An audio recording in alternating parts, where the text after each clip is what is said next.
बंधुओं, हमारे बीच में समय शिखर से संबंधित जो समस्या चल रही है उसको जो बहुत ही प्रबलता से उठा रहे हैं मिस्टर संजय जी, हमारे बीच बता रहे हैं। मैं उनसे प्रार्थना करूंगा कि वो 2 मिनट अपने विचार रखें। हेलो। जवलादिनाथ भगवान की जय हो। जय बोलो शिव चक्र महामंडल विधान की जय हो। बंधुओं, मैं बहुत ही एक गंभीर विषय लेकर आपके बीच आया हूं, जो हमारे सर्वोच्च तीर्थ श्री सम्मेद शिखर जी पर्वतराज के संबंधित है। शायद आपको जानकारी हो, कुछ लोगों को ना भी हो। आपने देखा होगा अभी गत 15 जनवरी को कुछ वीडियोस वायरल हुई, जिसमें कुछ लोग चढ़ते हैं हमारे सम्मेद शिखर जी पर और उन टोकों के चारों ओर जूते लेके बैठ जाते हैं, अभक्त सामग्री लेके जाते हैं। ऐसा क्यों? क्यों वहां पर कोई प्रोटोकॉल नहीं है? क्यों वहां पर कोई चेकिंग नहीं होती? क्यों पंजीकरण नहीं होता? क्या कमी है उस तीर्थ में? क्यों वहां वैष्णो देवी जैसी अन्य तीर्थों की तरह से सारी व्यवस्थाएं क्यों नहीं हो सकती? हम जैन समाज क्या सक्षम नहीं है? किसकी गलती है? कौन जिम्मेदार है? क्या आपको मालूम है कि किसी संस्कृति को खत्म करने के लिए तीर्थ को खत्म किया जाता है? गिरनार जी उसका सीधा उदाहरण है। और मैं आपको बता दूं, इस सम्मेद शिखर जी को पर्यटन स्थल घोषित करने का प्रयास कर दिया गया है। किया जा रहा नहीं, कर दिया गया है। जुलाई 2019 में गिरिडीह के सांसद सीपी चौधरी ने संसद के अंदर श्री सम्मेद शिखर जी पारसनाथ हिल को पर्यटन बनाने के लिए सूचित करने के लिए निवेदन किया और यह भी कहा कि उस सम्मेद शिखर जी उस पारसनाथ हिल पर टूरिस्ट यूनिवर्सिटी बनाई जाए। क्या आपको स्वीकार है? क्या आप चाहेंगे वहां पर यूनिवर्सिटी बने, पर्यटक स्थल घोषित हो, जिसका कण कण हम जैनों के लिए पूजनीय है? 20 तीर्थंकर मोक्ष के, अनंतानंद संत मोक्ष के उस तीर्थ पर क्या हो रहा है हमारे साथ? क्या हम लोग जागरूक नहीं है? क्या हम अपनी संस्थाओं को छोड़ दिया है उन कुछ लोगों की, वो वहां पर उसकी देखरेख करें? क्या वो देखरेख कर रहे हैं वहां? क्या उस तीर्थ पर उन टोकों पर कोई आदमी डिप्यूटेड है जो आदमी बोले भैया है चप्पल मत निकालो? कौन था वहां पर 15 जनवरी को जो हजारों लोग की भीड़ चढ़ती है और वो जो उन टोकों के ऊपर जूते लेके बैठती है? क्या हम एक आदमी नहीं रख सकते थे उस टोक के ऊपर, भैया यहाँ पर जूते मत निकालो, बाहर निकाल दो? पहली बात तो वहां जूते नहीं पहन के जाने चाहिए। हमारे में सब बहुत सारे लोग नहीं पहन के जाते हैं, लेकिन अजान लोगों को कौन रोकेगा? कौन जिम्मेदार है उसका? मैं आपको बता दूं, पटना हाई कोर्ट ने 97 में कहा था कि इस पहाड़, ये जो पहाड़ है, 15 अगस्त 1947 को रिलीजियस इंस्टीट्यूशन था, हाफ माइल रेडियस में जहां हमारी टोक्स है वहां पर पूरी सुविधाएं सरकार को देनी होगी। तो कौन नाकाम रहा, हम रहे या हमारी कमेटियां नाकाम रही? बंधुओं, आग लग गई जिस दिन देखा हमारी उन वीडियो में जहां पर वहां पर अश्लील डांस हुए उस पर्वतराज पर। हम लोग जैन हैं, हम आत्मकल्याण करते हैं, लेकिन उस तीर्थों का संरक्षण कौन करेगा? आपको मालूम है कि उसको पारसनाथ वन्य जीव अभ्यारण्य घोषित कर दिया गया है? आपको मालूम है किसी को? मेरे पास गजट नोटिफिकेशन है। कौन देखेगा उसको? आपको मालूम आने वाले समय में पर वहां क्या होगा? वो तीर्थराज नहीं रहेगा। उसमें लिखा है गजट के अंदर कि इस अभ्यारण्य का एक भाग के अंदर जैनियों का पवित्र स्थल है। एक भाग के अंदर, अरे 49 किलोमीटर का वो पहाड़, वो जो पहाड़ है वो हमारा सर्वोच्च तीर्थ है। वो किसी अभ्यारण्य के अंदर नहीं है, अभ्यारण्य उसके अंदर है। हम पशु पक्षियों की रक्षा करते हैं, इसमें कोई बुराई नहीं है, लेकिन हमारा तीर्थराज किसी पहाड़ का हिस्सा नहीं है। वो पूरी पहाड़ी हमारी है। और मैं तो मानता हूं कि काफी वर्ष पूर्व उस पहाड़ पर शायद कोई जाता भी ना हो, नीचे से वंदना करके 49 किलोमीटर की वंदना करके आते हो जैसे कैलाश पर्वत की करते हैं, क्योंकि उसका कनकन इतना पूजनीय है उस पर्वत का कि वहां पर शायद कोई जाता भी ना हो, पैर भी ना रखता हो। मेरा ऐसा मानना है। तो मैं इसी निवेदन के साथ आपके बीच आया हूं। जन जागरण कर रहे हैं हम लोग, अपने समाज को जगा रहे हैं, और इसके लिए हमने घोषणा की है और 27 तारीख को सरकार को नोटिस दिया था कि उस पर्वतराज को और पूरी मधुबन क्षेत्र को पवित्र जैन तीर्थ स्थल घोषित किया जाए। आपके अनुमोदन चाहूंगा और निवेदन करूंगा आपसे मैं, और हमने सरकार से कहा था कि अगर 2 महीने के अंदर आपने इस पर कोई निर्णय नहीं लिया तो भगवान आदिनाथ के जन्म तप कल्याणक 26 मार्च से हम लोग देशव्यापी विरोध और आमरण अनशन करेंगे, चाहे इसके लिए अपनी जान क्यों ना देनी पड़े। लेकिन सरकार को झुकना होगा, उस गजट नोटिफिकेशन को वापस करना होगा। और मैं आपसे निवेदन करूंगा कि आप भी ये संकल्प ले, जब तक सरकार उस गजट नोटिफिकेशन को वापस नहीं लेती है, हमारे तीर्थराज को स्वतंत्र तीर्थराज पवित्र स्थल घोषित नहीं करती है, तब तक हम चैन से नहीं बैठेंगे। अगर मेरी बात से आप सहमत हो, कृपया हाथ उठाकर अनुमोदन करें। वो भगवान के दरबार में आज यहाँ पर हम शपथ लें कि हम अपने तीर्थराज को जब तक पवित्र जैन तीर्थस्थल घोषित नहीं कराएंगे और किसी अभ्यारण्य का कोई हिस्सा नहीं है वहां। और मैं आपको शॉर्ट में 1 मिनट में और बता दूं, ये जो सरकार ने प्रयास किया है 2019 के अंदर, ये गजट नोटिफिकेशन जारी हो चुका है, पूरे समाज को नहीं पता। मेरे पास उसकी कॉपी है। जिस दिन से मैंने और 9 कॉपी देखी और वहां पर वीडियो देखी, हमारी आत्मा रो पड़ी और हमें नींद नहीं आ रही है। हमारा समाज कैसे सो सकता है? हमारे सर्वोच्च तीर्थ राज, सर्वोच्च, शायद उसके बाद कुछ नहीं है, उसको उन्होंने इको सेंसिटिव जोन घोषित किया है। आपको मालूम है उन्होंने उसके साथ में क्या लिखा है? वहां पर उन्होंने लिखा है कि जो वहां पर स्थानीय लोग हैं वहां वो मछली पालन कर सकते हैं, वहां पर इको टूरिज्म बनाएंगे, वहां पर टेम्परेरी स्ट्रक्चर लगेंगे, वहां पर लोग इको टूरिज्म के लिए जाएंगे, जैसे विदेशों में लोग टेंट गाड़ते हैं। रात्रि में ट्रैफिक चलेगा वहां, क्यों भाई? सड़कें चौड़ी होंगी, क्यों भाई? वहां सफारी चलेंगी, क्यों भाई?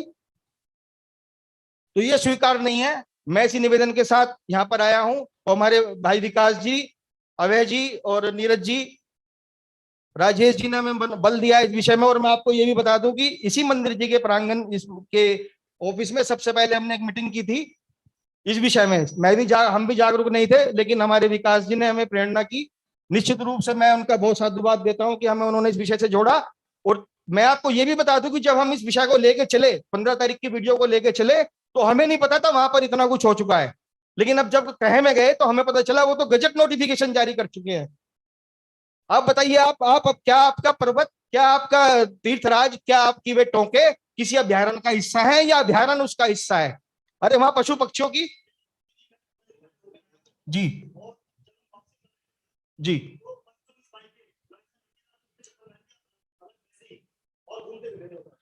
बिल्कुल आपकी बात। देखिए जैन साहब, मैं यहाँ पर एक बात जरूर कहना चाहूंगा। अभी हमने परसों अपने एक मैसेज वायरल किया है। कोई भी जैन व्यक्ति, कोई भी बंधु अगर पार्श्वनाथ यात्रा पर, तीर्थ पर जा रहा है यात्रा के लिए, तो वहां पर अगर वो कुछ भी ऐसा गलत देखता है, जाति कर्मण है या कोई भक्ष सामग्री ले जा रहा है, वीडियो बनाओ, हमें भेजो। अब लड़ना होगा, हमें आगे निकलना होगा। लोगों ने हमें शांतप्रिय और अहिंसक समझकर कायर समझ लिया है। हम क्षत्रिय वंशी हैं, नपुंसक नहीं है। हम अपने तीर्थ को बचाना है। अब बेशक हमें लोग बनिया कहते हैं अपनी, लेकिन हम बनिया नहीं है, हम व्यापारी क्षत्रिय हैं। आप इतिहास उठाकर देखिए, जैनों ने अपने अपने तीर्थों के लिए और अपने देश के लिए लड़ाई लड़ी है। अभी हमारा किस सिस्टम पहुंचा दिया गया? हमें सोचते हैं कि जो हमारे पॉलिटिकल, हमारा कोई कह पॉलिटिकल हम खत्म हो चुके हैं, सामाजिक पतन हो चुका है हमारा, लेकिन हम लोग जो है जागरे नहीं है। फिर भी हमें जागना होगा, अपने अधिकारों को लेना होगा। लेकिन ये भी नहीं है कि कुछ लोग हमारी संस्था बना के बैठ गए और वो लोग वहां पर देख रेख नहीं करते और हम उनके ऊपर सारी चीज छोड़ दी कि जी वो है देख रहे हैं। अब मैं आपको लास्ट में बस इतना बताना चाहूंगा, जो हमने सरकार को नोटिस दिया है 2 महीने का, उसके अंदर हमने कुछ मांगे रखी है। अगर आप सहमत हो अनुमोदना जरूर करना। सबसे पहले हमने कहा कि हमारे इस पूरे पर्वतराज और पूरी तलहटी को जैन पवित्र स्थल घोषित किया जाए, ताकि वो नोटिफिकेशन खत्म हो। नंबर 1 बात। नंबर 2 बात, हमने कहा है कि पूरे पर्वतराज पर कोई भी बाइक नहीं जाएगी, किसी भी रूप में नहीं जाएगी। नंबर 3, वहां पर कोई भी अतिक्रमण उस पर्वतराज की वंदना जी। यहाँ ये संकल्प कराइए कि हमारे जैन समाज का कोई व्यक्ति बाइक पर बैठ के यात्रा नहीं करे। वो आखिर में अभी नहीं, केवल यही नहीं है, अभी 2-3 पॉइंट है जिस पर संकल्प बहुत आवश्यक है। कम से कम इस सभागार में जो इस मंदिर जी के प्रांगण में बैठे हैं, अगर वो भी संकल्प लेंगे, उनके परिवार उनके साथ जुड़ेंगे, तो हजारों आदमी जुड़ते हैं। नंबर 3 पॉइंट है कि उस जो पर्वतराज की जहां पर वंदना शुरू होती है, वहां पर आपने देखा होगा अतिक्रमण हो चुका है। वहां पर अभक्ष सामग्री बिकती है, वो लोग वहां पर पलते हैं, उनके मुर्गे घूमते हैं वहां पर। तो हम लोग नीचे से पानी की बोतल नहीं लेके जाते, 20 रुपए की बोतल वहां 40 रुपए की मिलती है, फिर वो लोग वहां उसके साथ में अभक्ष सामग्री बेचते हैं। क्यों जी? क्या हम अपने पानी की व्यवस्था नहीं कर सकते वहां? पहली बात तो 27 किलोमीटर में कुछ लोग कहते हैं कि जी पानी नहीं पीना चाहिए, लेकिन मैं इस बात से थोड़ा कम सहमत हूँ। 27 किलोमीटर की वंदना में कहीं ना कहीं पानी की आवश्यकता पड़ सकती है, बहुत से लोग पानी के बिना नहीं रह सकते। तो उसके लिए 3-4 पॉइंट है, तो 1-2 जगह और समाज व्यवस्था कर दे। क्यों पानी की बोतल बिकेंगी, प्लास्टिक की बोतलें बिकेंगी वहां पर?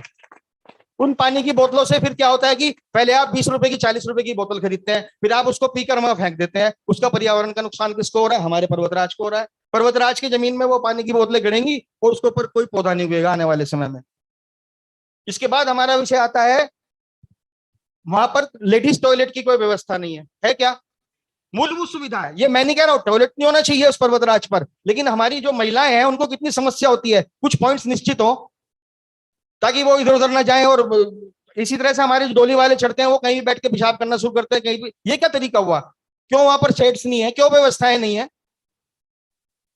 इसके बाद आती है हमारा बहुत ही गंभीर मुद्दा है, जो पर्वतराज पर हमारी टॉक्स हैं। हमने मांग की है कि त्रिस्तरीय जांच होनी चाहिए, जैसे वैष्णो देवी में होती है। मैं बार बार वैष्णो देवी का उदाहरण क्यों देना चाह रहा हूं आपसे, ताकि हम उन अपने तीर्थ क्षेत्र और उन अजैन तीर्थ क्षेत्रों की व्यवस्था को कंपेयर करिए कि वहां पर आप जब जाते हैं तो एक पंजीकरण होता है, आप ऑनलाइन पंजीकरण कराते हो, वैष्णो वहां पर क्यों नहीं होता? वहां त्रिस्तरीय जांच क्यों नहीं होती? वैष्णो देवी में जांच होती है, सीआरपीएफ बैठी हुई है वहां पर, वो स्कैनर्स लगे हैं, बैरियर्स लगे हैं। आपका सामान अगर आपके पास बैग है, पहली बात तो वहां पर आप कोई भी सिगरेट बीड़ी या सामग्री लेकर नहीं जाओगे। लेकिन अगर जाते भी हो तो आप पहले ही वहां पे सारा निकाल के बाहर कर दोगे। लेदर की बैग नहीं होगी, लेदर के जूते नहीं होंगे। आज वहां पर जो पहाड़ पर लोग चढ़ते हैं, वो उनके अंदर उसके बैग के अंदर मांसाहार, शराब और पता नहीं क्या क्या चीज होती है। बीड़ी सिगरेट खानी तो आम बात है, लेदर की बैग जूते पहन के जाते हैं। आपको मालूम है, मैं जैन समाज की बात नहीं कर रहा हूँ, मैं उन अजैन बंदों की बात कर रहा हूँ जो उस पर्वत पर जाते हैं। तो अगर स्कैनर्स लगे होंगे वहां, तो हमने ये मांग की है कि वहां पर आप स्कैनर्स लगाइए, बैरियर्स लगाइए, वो 50 सीआरपीएफ की पर्सनल परमानेंट डिप्यूटेड हो। और अगर आपके पास पैसा नहीं है तो हमारा समाज ये सारी सुविधाएं निशुल्क देगा, बिना किसी राइट्स के, बिना किसी चंदे के और बिना किसी अधिकार के। अगर आप मेरी बात से सहमत हो तो कृपया इसको अनुमोदन करें। ये सब मांगों के साथ हमने सरकार को चिट्ठी लिखी है, हालांकि मुझे उम्मीद कम है क्योंकि हम जैन हैं। जवाब में वहां से आता है कि जी ये कुछ चिट्ठी आई है, शिकायत है कि वहां पर ये करते पाए गए। पुलिस को चिट्ठी लिखी है डीएम वहां के एसडीओ ने। क्यों भाई? अरे हमारी मांग तो 17 पेज की थी भाई, और अब तो सारे विषय वो खत्म हो गए। अब तो गजट नोटिफिकेशन मेरे पास है, किसी को मैं भी हम अपलोड करेंगे उसको। वो गजट नोटिफिकेशन जारी हो चुका है 2019 के अंदर, कि वो जो पर्वतराज पर जो जैनियों का एक तीर्थ है, वो उस अभ्यारण्य का एक भाग है, जिसमें ये नहीं लिखता कि यहाँ से 20 तीर्थंकर मोक्ष गए। शम्मेश शिखर कहते हैं, अनादिकाल से उसका नाम श्री शम्मेश शिखर जी है, और भगवान पार्श्वनाथ के समय से पारसनाथ हिल के नाम से वो फेमस है। गिरिडीह की वेबसाइट, जो डिप्टी कमिश्नर की वेबसाइट है, उस पर लिखा हुआ था कि कोई कोई कहता है कि जी 20 तीर्थंकर 24 तीर्थंकर मोक्ष गए, कोई कहता है 9 तीर्थंकर मोक्ष गए। हमारी शिकायत पर इतना हुआ, उन्होंने अपनी वेबसाइट को दुरुस्त कर दिया कि यहाँ से 20 तीर्थंकर मोक्ष गए। लेकिन आज भी वो हमारा पारसनाथ पर्वत क्षेत्र पर्यटन स्थल के अंतर्गत है। वहां की सरकार और वहां का जो स्थानीय निगम, जो भी वहां के पदाधिकारी हैं, उनकी मंशा यह है कि इस पर्वतराज को किसी भी तरीके से पर्यटन स्थल घोषित कर दिया जाए, ताकि यहाँ पर अजैन लोग आए, विदेशों से लोग आए, और वो वहां पर टेंट गाड़े, शराब पिए, वहां पर रेवेन्यू जनरेट हो और वहां के स्थानीय लोगों को रोजगार मिले। ये बिल्कुल स्वीकार्य है। प्रत्येक जैनी उस पर्वतराज पर किसी भी प्रकार की ऐसी गतिविधि को होने नहीं देगा। मैं इसी भावना के साथ आपका समय लिया बीच में, आपने मुझे आमंत्रण दिया और यहाँ पर अवसर दिया, मैं बहुत बहुत आभारी हूँ पूरी कमेटी का। और आपसे निवेदन करूंगा कि कृपया एक बार फिर से 1-2 संकल्प अवश्य करें। नंबर 1 संकल्प की आप अपने परिवार और अपने मित्रों को इस विषय में जानकारी देंगे, हकीकत से रूबरू कराएंगे। और जो हमारी पोस्ट है, हमको ये, मैं बात कोई भी कोई नेतागिरी या कोई भाषण के लिए नहीं आया हूं, मैं हकीकत के साथ, हमारे पास प्रमाण है इस चीज के, और हमने ये मुद्दा हम छोड़ेंगे नहीं जब तक ये विषय नहीं उठेगा। नंबर 2 बात, यदि आप पर्वतराज पर जाते हैं या आपका परिवार जाता है, तो कृपया वहां अगर संभव हो, मैं संभव शब्द कहूंगा, मैं बाउंडेड नहीं कर सकता क्योंकि आप मेरी तरह से श्रावक हैं, कृपया वहां पर पर्वतराज पर कोई भी अभक्ष सामग्री, अभक्ष का मतलब होता है बिस्कुट का पैकेट, चिप्स का पैकेट। अगर आपको मैं बहुत ताज्जुब की बात बताऊंगा, पूरे मधुबन क्षेत्र में आपको केले के चिप्स नहीं मिलेंगे, आपको केले के चिप्स नहीं मिलेंगे, वहां आलू के चिप्स मिल जाएंगे, आलू की सारी सामग्री मिल जाएगी, क्योंकि हम लोग खाते हैं। अरे खाओ, अपने घर पे खाओ, कम से कम मत तीर्थराज पर तो मत खाओ भैया। तो मैं इसी निवेदन के साथ आपसे, मैं क्षमा प्रार्थी हूं, मैंने बीच में समय लिया, और मैं निवेदन करूंगा कि आप जो भी इस विषय में, आप हम सब एक से 11 1 लाख होते हैं, अगर हम 50 लाख लोग सड़क पर आएंगे तो निश्चित रूप से सरकार को झुकना होगा, चाहे इसके लिए सरकार को किसी भी प्रकार की धमकी देनी हो, अपनी जान देनी हो, जीएसटी देना बंद करना हो, टैक्स देना बंद करना हो, सरकार को ये नोटिफिकेशन, इस तरह की गतिविधि बंद करनी होगी, क्योंकि कल से हमारा संसद का सेशन शुरू हो चुका है और वो 8 अप्रैल तक चलेगा। इसीलिए हमने ये विषय 26 तारीख भगवान आदिनाथ के जन्म तप कल्याणक से उठाया है। आप तैयार रहें और आवश्यकता पड़ने पर अपना जो भी सहयोग, मार्गदर्शन, जो भी या जिस तरह से भी आप इस विषय में सहयोग कर सकें, इसी विनती के साथ सभी को जय जिनेन्द्र। और मैं ये भी आखिर में कहूंगा, अगर मेरे किसी भी शब्द से किसी भी बंधु को कोई ठेस पहुंची हो तो मैं क्षमा प्रार्थी हूँ। जय जिनेन्द्र। देखिए, ये जो हमारे बीच में कुछ साधर्मी बंधुओं ने इस प्रकार से अपने मन की टीस को हमारे बीच में रखा, ये बहुत अच्छी बात है। कहीं ऐसा ना हो कि जैसे हम लोगों को ऐसा लगता रहा कि गिरनार जी की सुरक्षा के लिए, संजय सुनो, मैं जो बात बता रहा हूँ, गिरनार जी भी लुभाव में चला गया। सारी समाज ये सोचती रही कि वहां पर गिरनार जी की सुरक्षा महाराज कर रहे हैं। आप समझ गए ना? और ये सब में मैसेज था। निर्मल सागर महाराज वो पूरी तरह लगे हुए हैं और सारी समाज उन पर निश्चिंत थी। उन्होंने यथासंभव जो भी प्रयास किए हैं, ऐसे ही सम्मेद शिखर जी की सुरक्षा तीर्थराज कमेटी करी रही है, वहां की लोकल कमेटी करी रही है। इस लुभाव में पूरी समाज अगर शांति से बैठी रही तो जो हाल गिरनार जी का हुआ वही सम्मेद शिखर का ना हो जाए।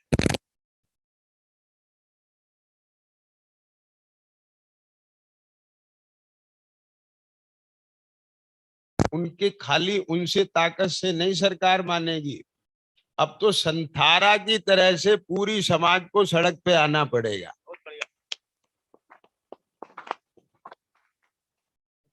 जैस और मैं एक चीज और बता रहा हूं संजय भैया, तुम्हारी बात, तुम कितनी भी ताकत तखत के एक पिलर को उठाने में लगाओ और फिर 5 मिनट बाद उससे ज्यादा ताकत पिलर पे लगाओ, उससे ज्यादा तीसरे पे लगाओ, उससे ज्यादा चौथे पे लगाओ, तखत नहीं उठेगा। एक साथ पूरी ताकत से पूरा उठाएंगे तो एक बार में उठ जाए। इसके लिए मैंने आपको इशारा कर दिया। आप अलग से बैठेंगे तो मैं आपको और भी बातें बता दूंगा। समझ में आया? यहाँ विधान होना है। मैंने कुछ चीजें बताई, जैसे बीच में बताई कि कुछ समय के लिए सबको त्याग करना पड़ेगा। अगर आप जो है बिना बाइक के यात्रा नहीं कर सकते तो यात्रा करने का राग का त्याग करना पड़ेगा, लेकिन क्षेत्र बचाने के लिए बलिदान करना पड़ेगा। या तो आप डोली से यात्रा करें, पैदल यात्रा करें, लेकिन बाइक के मोह का त्याग करना पड़ेगा, व्हीकल के मोह का त्याग करना पड़ेगा। समझ में आ गया क्या नहीं? यहाँ जितने लोग बैठे हैं हाथ खड़ा करके संकल्प करें कि हम वाहन का उपयोग यात्रा में नहीं करें।